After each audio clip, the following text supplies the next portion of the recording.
Page 12, Snowfall. This is kind of neat. There's no sharps or flats in the key signature, so we're basically in C major. Although I think you'll find part of this is in A minor, which also has no sharps or flats in it. It's kind of go, because they can do that and go from one key to another. Well, okay. We're starting out in C major. 3/4 time. And we're going all over the place, so let's take this one hand at a time, make sure we have this. Now this pattern of eighth notes at the beginning in the right hand, it's a sequence going down. You're just using 3-1, 3-1, 3-1. There are other fingerings for this pattern, but we're going to use this fingering for this right here. And it's here. Just stretch up each time, you just keep doing this. You really should go up 2. And while we're on the subject, you ought to do both hands. You see, you just mirror the hands. So if I'm starting on C, A, I'll do an A, C. 3.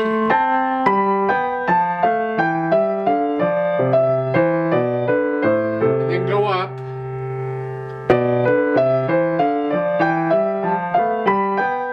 Now if that's confusing to you, then start here and come together. So the hands are mirroring each other. It's called contrary motion, but it's actually easy to do because the hands mirror. And you go the other way. It's a little weird. It's just weird fingering. As far as this piece goes, you want to eventually, if you can, get to where you don't have to look at your hands. When you do this, you feel this. You just go down one note each time, or going up. Stretch out. Or different patterns of it. You get the idea, I hope. So we're starting out there on eighth notes. 1 and 2 and. 1 and 2 and 3 and. 1 and 2 and 3 and. Over here to here. That's fine. Then you lift up. That's what they mean by crossover. You cross over the thumb. Then lift up. Let's this time start on B and go down. Let's go down to the last line. You're down here. And again, I play with the weight. I'll let the weight do the work for me. And I'd simply transfer, I'm walking from one key to the other. It's like walking, you transfer away from one foot or one leg to the other.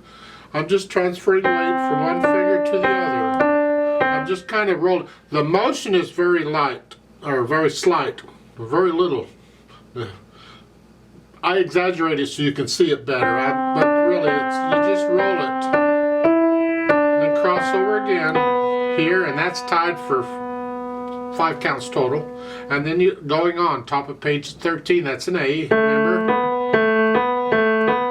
And then a G sharp, and then here 1, 3, and then next line, thumb goes down, and then lift up and move. So it's 1 and 2 and 3 and cross over. You've been practicing the scales like you're supposed to. This move gets more doable. And you hang on to that and then just lift up and when you're ready and go up.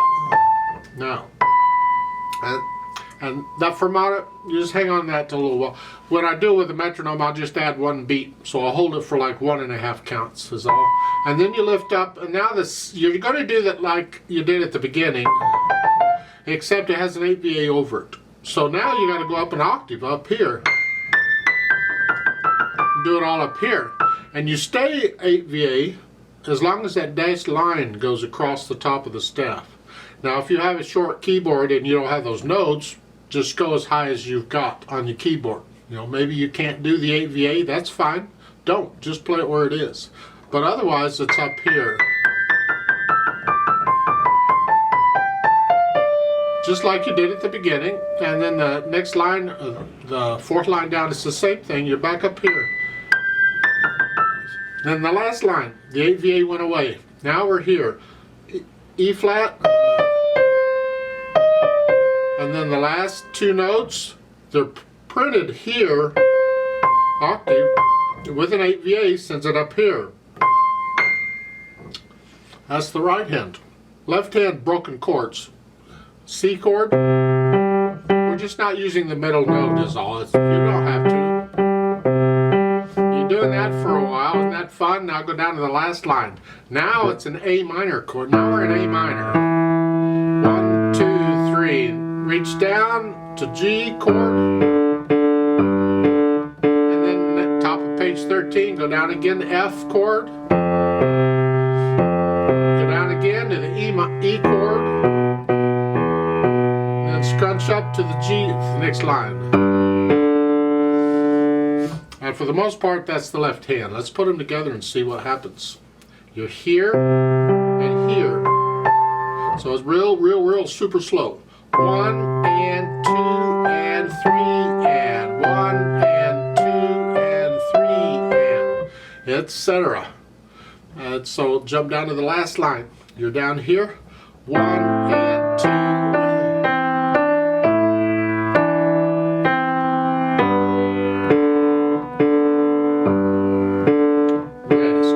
Make sure you play the rest in the right hand there. Lift it up. And then go on to the top of page 13.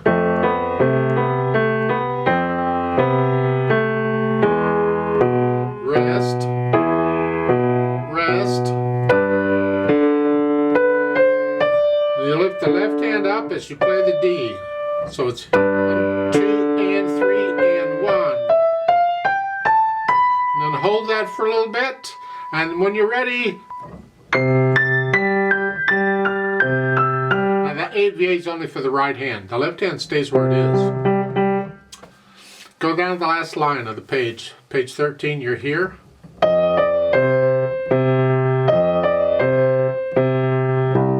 2, 3. You're holding both of these down for one beat and then the last note. And the left hand comes up. So it's the last two measures. 1, 2, 3. I added that to it, and then the next measure is 1 by itself. And once you can kind of get that, whatever speed you're going, then we can add in the articulation. With the really it's just slurs. Smooth. Just connect these. Now on the left hand, it's about like that. Keep it gentle. Don't play them real short. Just connect it. But the right hand is slurred. Connect it all the way. And between the slurs, you lift up a little bit. Most of the time you have to move, so that's fine. So you add the slurs. I don't know that I need to demonstrate all of them. A slur is a slur. For instance, at the last line on page 13, you're slurring these. Lift up before you, just lift up before you play the next one.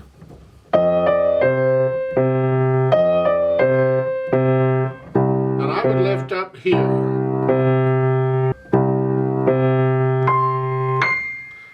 Then we can add the dynamics. Well, moderately soft at the beginning, and that's the right hand here. Keep the left hand in the background. We want to hear the right hand. So whatever moderately soft is, sort of soft. What is that to you? It's not soft, it's just sort of soft. The left hand should be very soft.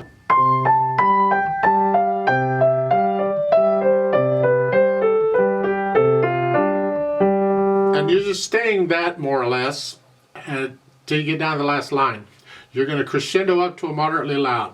There's not a lot of difference between moderately soft and moderately loud. It's just a little louder. So they're both sort of in the middle. So it's here. And then stay there until toward the end of the line. And really there isn't much you can do about it because the piano's going to die away on its own. So just keep the left hand soft, really soft. And on that measure, crescendoing, I do it by the beat. Louder, louder, louder, medium soft, or medium loud, medium something.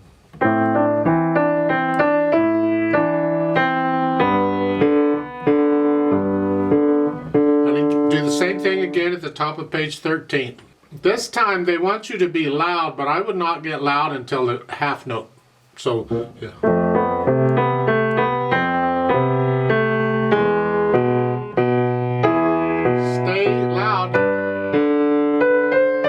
Retardando there. You're going to slow down. So at the start of the line. get softer. As you go up, get softer. Down to soft, it's fine. Hold on to that. When you're ready, it's going to be moderately soft for the right hand and very soft for the left hand up here.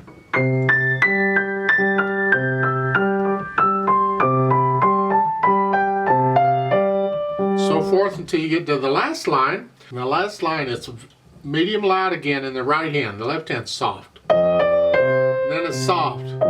It's like an echo. Stay soft and go down to very soft. And there's a retardando. You slow down just a little bit. So that's sort of the dynamics. You got to get to know it well enough that you can feel these dynamics. You don't want to be forcing them. So eventually you want to feel it. Then the speed, well, they give you some metronome markers to give you an idea. Moving along, to me, it's just a gentle. It's like snowflakes. Leave out the wind. The snowflakes are just coming out. Okay. It's not a blizzard, it's just a snowfall. Now there's a note at the bottom of page 12, right above the staff. Shape the phrase. How do you shape a phrase? Well, they've written it in the hairpins for you. Generally, with a musical sentence or a phrase, you'd start it out, don't start it out real soft, but you start it out, you know, and you get louder as you get, and then you come down. Generally, not all phrases are shaped like that, but you can do that here at the bottom. Come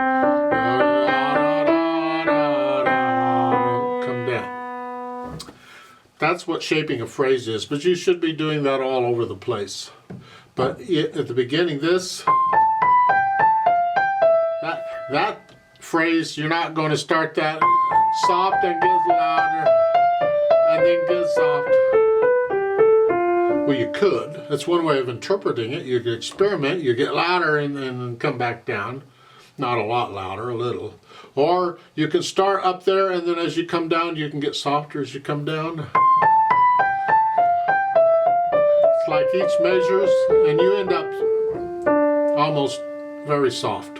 And then you do it again. Go back up. And as you come down, you slowly get softer. It's another way of doing it. You have to experiment with it. After you are comfortable with the notes and the rhythms, then you can experiment with the dynamics and shaping phrases. It's part of the interpreting the piece. Now on top of that, they've added pedal.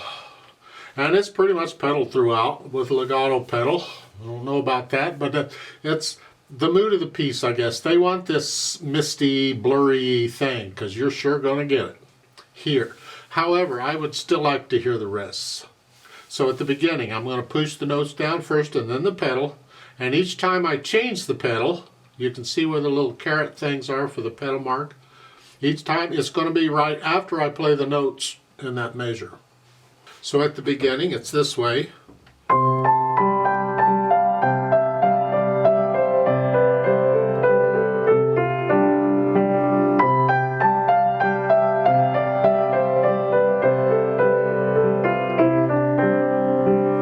Something like that, and it's that way throughout.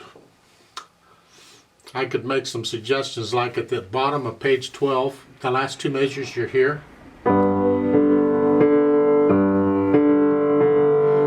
I could lift the pedal up right after I play that last quarter note in the left hand.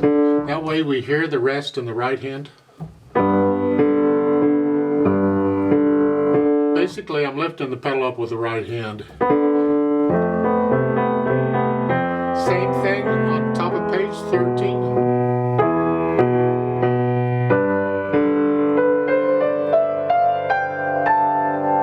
Just let it all run together. And what I like to do when this kind of thing happens is I like to just sit there and listen to the combination of all of those notes together.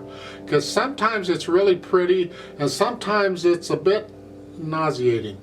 But otherwise, just listen to it, and then when you're ready, go on, lift up, and you overlap the pedal.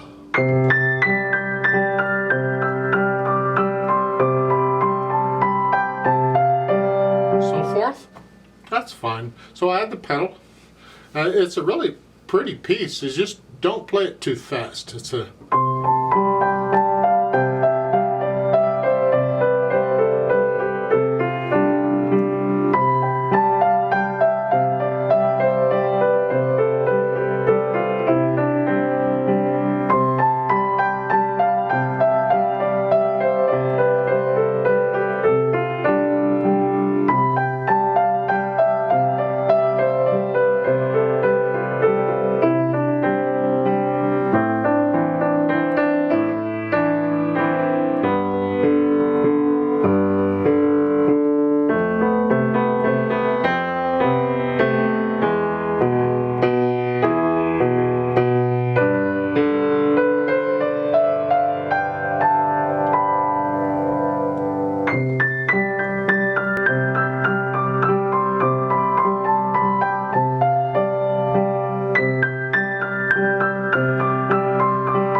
copy me. I just give you an idea of what it might sound like. If I were to play this again, if I would play it 10 times, I would play it different every time. I like to experiment when I play. I like to play around with the dynamics a little bit. Like it sort of makes it new every time I play it. I don't know exactly how it's going to come out, so I try different things and see. I'd like to play this with you very slowly to double check the notes and the rhythms. I'm going to leave out the pedal because it blurs it up too much. I want you to hear the notes. That's what this is for. Not going to do any dynamics, and I can't slow down or anything because I have to stay with the metronome. And on that one fermata thing, I'm just going to add one beat to it, and then we'll go on. So I'll give us 3 counts, so let's play it together very slowly. Just do it with the right hand alone if you have to. 1 and ready and go and.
Hold.